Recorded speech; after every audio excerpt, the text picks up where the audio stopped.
Hi everyone, I hope you guys are doing well. I actually really enjoyed the reading this week. I thought it was super interesting. And just like how people who are adults or who are children learn a second language. So, we were talking about language acquisition. So the role of language acquisition, which we use as L1 and L2. So the fundamental difference between L1 and L2 is that the language acquisition 2 is very different from language 1. So these two languages are very different.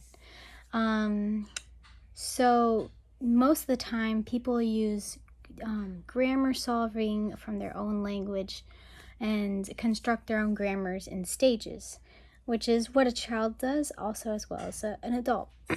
But this leads to the definition of an interlanguage grammar, which is when an intermediate grammar is created in between the two languages. The learner creates it in their mind as they continue to learn the other language in its complete form. And so the next one is transfer. So when someone is learning a new language, and language acquisition 1 influences language acquisition 2. And so transfer will definitely happen where the grammar of language acquisition 1 is for sure influencing language acquisition 2. And the rules transfer. And as they continue to learn the other language, the new rules, then they'll start to fix their errors.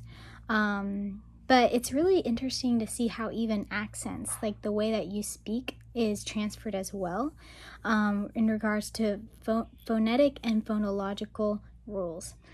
One thing that I thought was really cool was about the separate systems hypothesis, where most of the time parents think, oh, I'm not going to teach my children a second language, like have them learn my second language. It's just better if they learn one language because they'll get everything all confused in their head and all that. But the hypothesis is it's actually better to teach your child two languages. And yes, they'll get like their grammars mixed up sometimes at the beginning stages, but eventually they work out those two grammars and those two grammars become separate and they figure it all out in their brains. So the last one is simultaneous versus sequential bilingualism. So the first one is when two languages are taught to a child at the beginning when they are born. And so both of those grammars are in their head already since they're born. And this way is so much easier, so much faster. And they can be bilingual in both languages very easily.